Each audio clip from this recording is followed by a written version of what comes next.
My name is Janet Morrison, and I'm 47 years old. For 23 years, I was a high school math teacher.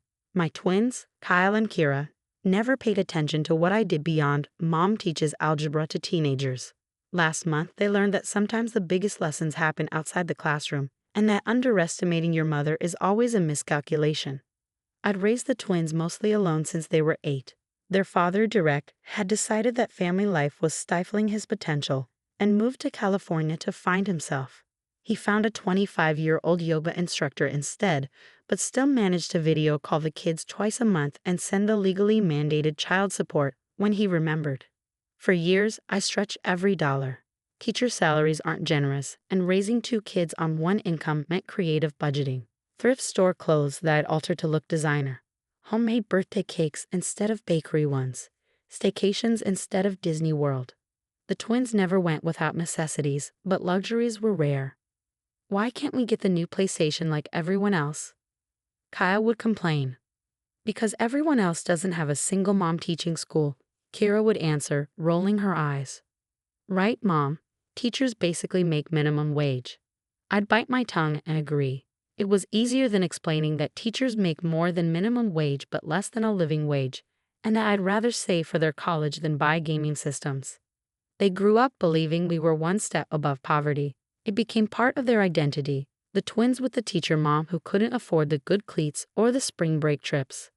They weren't cruel about it, just dismissive. Embarrassed sometimes.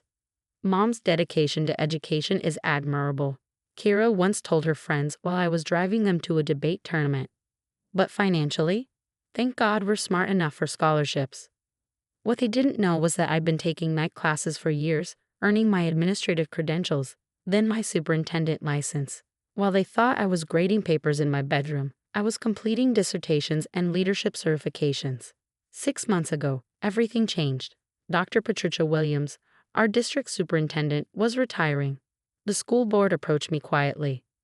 "Janet, you've transformed every school you've worked in," the board president said. "Your test scores, your teacher retention rates, your student satisfaction numbers, they're unprecedented. We'd like you to apply." "The other candidates have decades of administrative experience," I pointed out. "And you have decades of classroom experience. You know what teachers actually need because you've been one." I applied. I interviewed. I got the job. Superintendent of the Riverside County School District. Salary, $400,000 plus benefits. The day I signed the contract, I sat in my car and cried. Not just because of the money, though financial security after years of stretching pennies felt surreal, but because I'd earned it. Every late night, every difficult parent, every troubled student I'd refused to give up on had led to this moment. I didn't tell the twins. They were seniors, absorbed in college applications in their own lives. I moved to the district office quietly, letting them believe I'd just changed schools.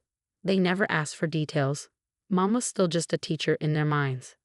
"At least you have summers off," Kyle said when I mentioned working through June. "Teacher perks, right?" I started saving immediately. After taxes, benefits, and our regular expenses, I was banking almost $15,000 a month. College funds for both twins, fully funded in 6 months. A house fund because our rental was getting shabby. An emergency fund because I'd learned never to feel too secure. But I kept living exactly as we always had. Same 10-year-old Honda, same thrift store shopping trips, same homemade dinners. I wanted the twins to understand the value of money before they learned we had it. The revelation came on a Thursday evening. The twins were in the living room, supposedly doing homework. I was in the kitchen making dinner when I heard Kyle's phone ring. "Hey Dad," he said, putting it on speaker so Keira could hear. They often did this. Derek preferred efficiency in his parenting. "Kids, how's senior year treating you?" But Keira said, "Just stressed about college." "Which colleges are we looking at?" Derek used "we" like he'd been part of the process. "State schools mostly," Kyle said. "Maybe Hudson University if the financial aid comes through." "Hudson's a good school," Derek said. "Expensive though, like 40 grand a year." "Yeah, well," Keira's voice turned bitter. "Mom's teacher salary isn't cutting it anymore. Not with inflation. We're looking at massive loans." My hand stilled on the knife I was using to chop vegetables.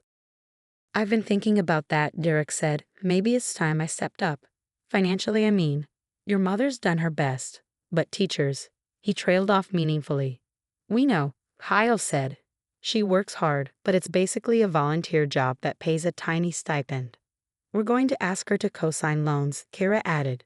But honestly, Dad, we might need you to pay for college. Like actually pay. Not just promise to help and then flake. Hey now, Derek protested weakly. I've been consistent with support. You missed 4 months last year, Kyle said flatly. Mom covered it, but we saw the past due notices. We know she's drowning. Drowning. I looked around my kitchen, the same kitchen where I'd balanced budgets down to the penny, where I'd taught them fractions using measuring cups, where I'd never once mentioned the 6-figure bonus I'd received for exceeding district improvement goals. Look, Derek said, I'm doing better now. The wellness center is taking off. I could probably manage $10,000 per kid for college. Per year? Keira asked hopefully. Total, Derek clarified. $20,000 split between you is significant. Dad, textbooks alone cost more than that, Kyle said. We're talking about $300,000 in student loans between us. Mom's teacher retirement won't even cover the interest. Maybe she should have thought about that before becoming a teacher, Derek said.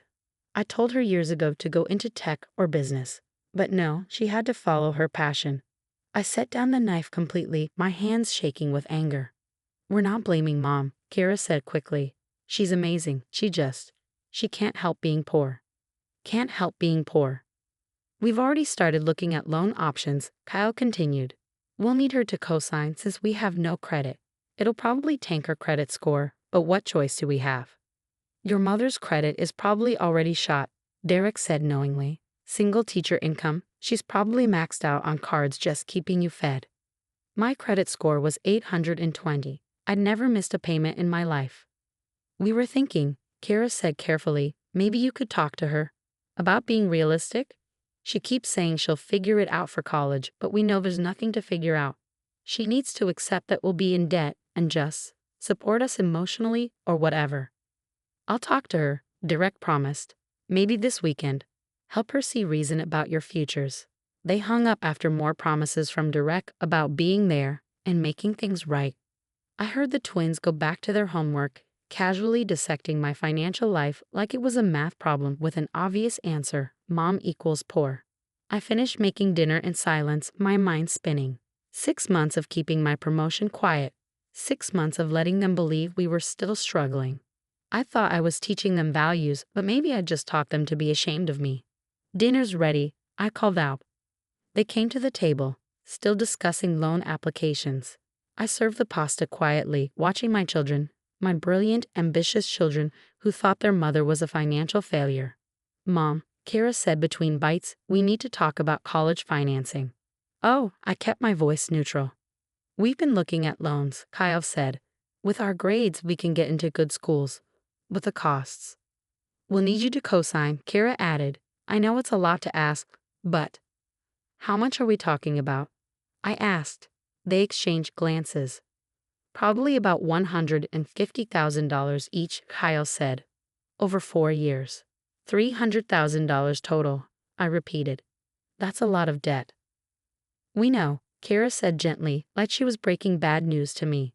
But with your teacher's salary, there's no other option. We've accepted it. Have you? I set down my fork. Tell me, what do you think my teacher's salary is? I don't know, Kyle shrugged. Like $40,000? Maybe $45,000 with your experience, Keira added generously. I see. I stood up. Wait here. I went to my home office, what they still called Mom's grading cave, and pulled out a folder. 6 months of bank statements, the offer letter I'd never shown them, the district newsletter announcing my appointment that they'd never bothered to read. I returned to the dining room and placed the folder on the table. What's this? Kyle asked. Open it. Keira pulled out the first bank statement. Her eyes widened at the balance. $247,000. Mom, this has to be an error. Keep reading, I said. Kyle grabbed the offer letter.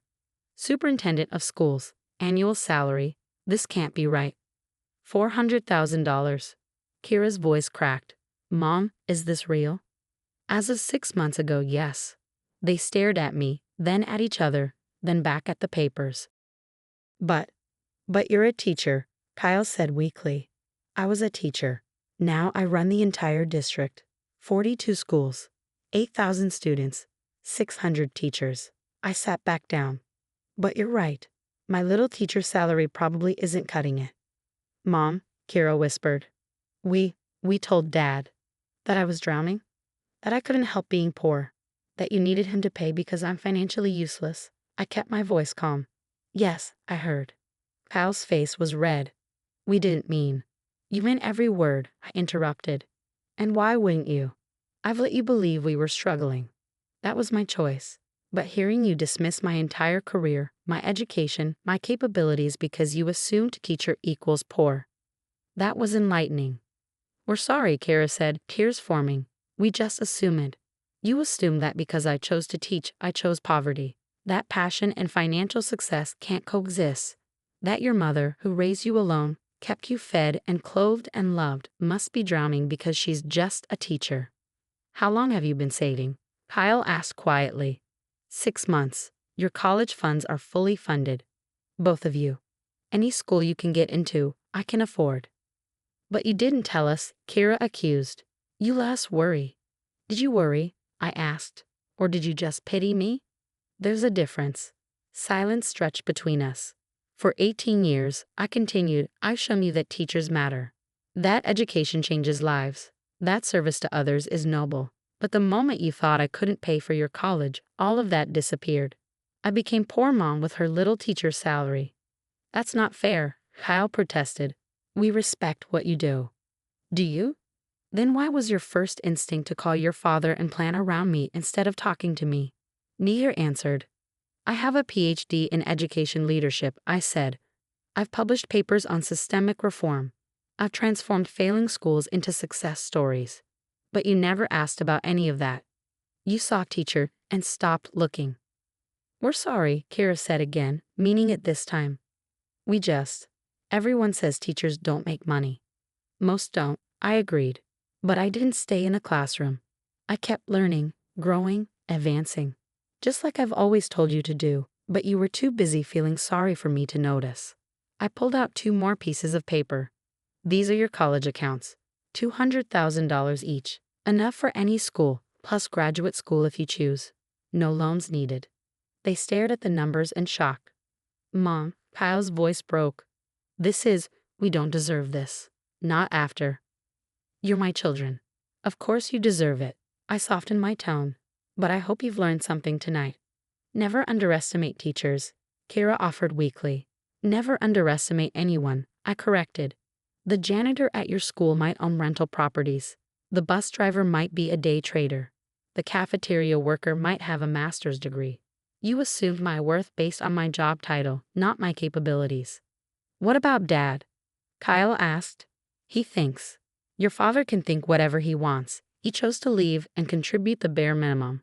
I chose to stay and build something. The results speak for themselves. We finished dinner in contemplative silence. Later, I heard them on the phone with Derek, explaining the situation. His disbelief was audible even from my room. That's impossible, he kept saying. Janet's a teacher. Teachers don't make that kind of money. Mom's not just a teacher anymore, Dad, Keira said firmly. She's the superintendent. She runs everything. But she never said anything when I offered $20,000. Because she didn't need your money, Kyle said. She never did. She was testing us, and we failed. The next few weeks were awkward. The twins tiptoed around me, suddenly interested in my work, my responsibilities, my achievements. They read every article about my appointment, watched school board meetings online, asked questions about educational policy. Is it too late? Keira asked one evening. To actually know you. It's never too late, I assured her. But know me as I am, not as you assumed I was. They both chose Hudson University in the end, not for the prestige, but for the education program. They wanted to understand what I'd built my life on. Kyle switched his major from business to educational technology. Keira chose educational psychology. We want to understand, Kyle explained, how you saw so much in a career everyone else dismisses. Because I didn't just teach subjects, I said. I taught students, and every student was succeeded because of something I did. That was worth more than any salary. But the salary doesn't hurt, Keira added with a small smile. No, I laughed. It certainly doesn't. At graduation, they both thanked me in their speeches, not for paying for college, but for showing them that success isn't measured in dollars alone. That respect isn't earned by titles but by impact. That their mother, who they pitied for her little teacher salary, had quietly become one of the most powerful educators in the state. Derek attended the ceremony, still stunned by the transformation in his children's perspective. And mine. You could have told me, he said afterward. About the promotion. I would have. What? Respected me more? Contributed more? Been a better father? I shook my head. Respect shouldn't be conditional on income, Derek. That's the lesson here. He left quickly after that, probably to tell his yoga instructor wife about his superintendent ex-wife. I didn't care. I have my children, my educated, humbled, aware children, and a career that mattered. The twins are in their second year at Hudson now. They call regularly, not for money, but for advice. They volunteer at local schools, tutor struggling students, understand finally that education is both a passion and a profession. Last week, Keira sent me a photo from her educational policy class. On the board, her professor had written, Case Study, Superintendent Janet Morrison's Riverside Reform Model. They're studying you, Mom, her text read. My professor says you're revolutionizing district management. My classmates don't believe you're my mom. Tell them I'm just a teacher, I replied, one who never stopped learning. She sent back a heart emoji and one more message. Teacher salary or not, you're the richest person I know. Finally, they understood. Success isn't about the size of your paycheck, though mine is quite comfortable now. It's about the size of your impact, and teachers, we impact the future, one student at a time. Even when those students are our own children, learning the hardest lesson of all, never underestimate someone who dedicates their life to others. We might just surprise you, especially when college tuition bills come due.